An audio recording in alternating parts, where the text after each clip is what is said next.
Iran কি কখনো পারমাণবিক অস্ত্র অর্জন করবে? অর্জনের পর কি করবে দেশটি? যতই দিন যাচ্ছে পশ্চিমা শিবিরের আকাশ কালো করে প্রথম উত্তরটি স্পষ্ট হয়ে উঠছে হ্যাঁ।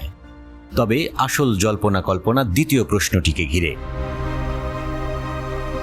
1979 সালের পর থেকে মার্কিন যুক্তরাষ্ট্র এবং নিজের অনেক প্রতিবেশীর সাথে মতবিরোধ রয়েছে ইরানের। ইরান ইরাক যুদ্ধের সময় যুক্তরাষ্ট্র ছিল ইরাকের পক্ষে। মার্কিন সাবেক প্রেসিডেন্ট জর্জ ডব্লিউ বুশ ইরানকে অশুভ অক্ষের অংশ বলেছিলেন। দেশটির পারমাণবিক অবকাঠামোতে সাইবার আক্রমণ চালাতে ইসরায়েলের সাথে ছিল যুক্তরাষ্ট্র। সহযোগিতা করেছে। আরেক মার্কিন সাবেক রাষ্ট্রপতি ডোনাল্ড ট্রাম্পের অনুমোদিত ড্রোন হামলায় নিহত হন ইরানি জেনারেল কাসেম সোলাইমানি। পশ্চিমাদের তৈরি অনেক ক্ষত ইরানের গায়ে।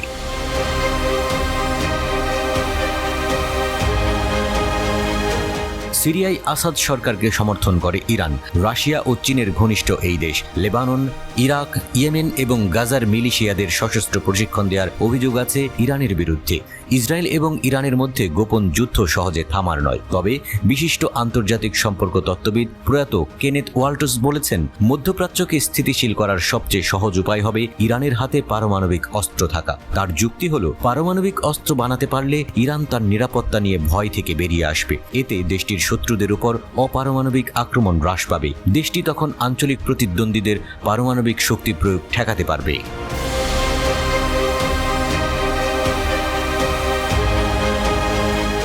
ওয়াল্টজ এমন যুক্তি দিয়েছিলেন কারণ তার মনে হয়েছিল যে পারমাণবিক অস্ত্রবিহীন পৃথিবীতে ঝুঁকিপূর্ণ আচরণের মাত্রা বেশি হবে এবং এমন পরিস্থিতি পৃথিবীকে যুদ্ধের দিকেই নিয়ে যাবে। পারমাণবিক অস্ত্রগুলি ধ্বংসাত্মক শক্তির হুমকি দেয় শুধু। তাই তিনি পারমাণবিক শক্তি অর্জনকে চূড়ান্ত নিরাপত্তা গ্যারান্টি হিসেবে দেখছেন। ওয়াল্টজ বিশ্বাস করতেন যে পারস্পরিক ভয় থাকাতেই মার্কিন যুক্তরাষ্ট্র এবং সোভিয়েত ইউনিয়ন শীতল যুদ্ধের সময় সরাসরি অস্ত্রের সংঘর্ষ এড়াতে পেরেছিল। বাস্তবতা হলো, এমন যুক্তি পশ্চিমাদের পছন্দ হয়নি।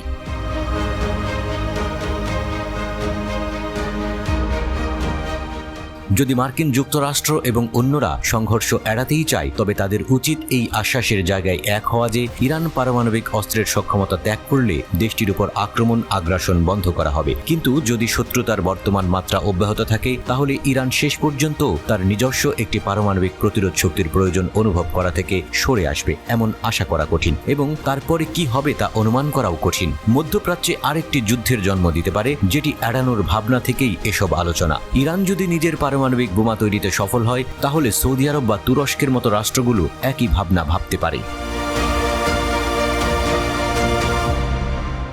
কিন্তু অনুমান করুন তো, কেনেথ ওয়াল্টজই সবসময় সঠিক ছিলেন। তাহলে কি মধ্যপ্রাচ্যে একটি মোটামুটি পারমাণবিক ভারসাম্য অবশেষে এই চিরস্থায়ী বিবাদে লিপ্ত রাষ্ট্রগুলোকে তাদের শত্রুতা মেটাতে এবং শান্তিপূর্ণ সহাবস্থানের পথে নিয়ে যাবে?